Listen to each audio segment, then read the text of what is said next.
काय करतोय रे पिचकारी उडवत एकमेकाच्या अंगा उडवा माझ्या नका ते त्या शिवच्या अंगा उडव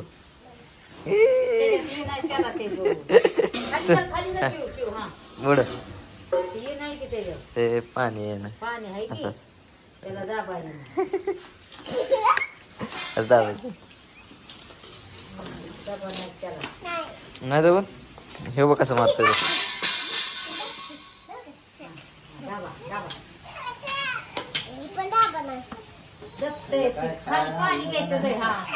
हे बघा त्याचं काय चाललंय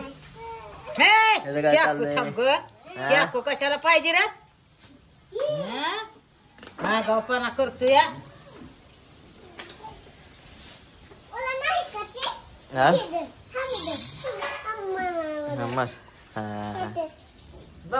बस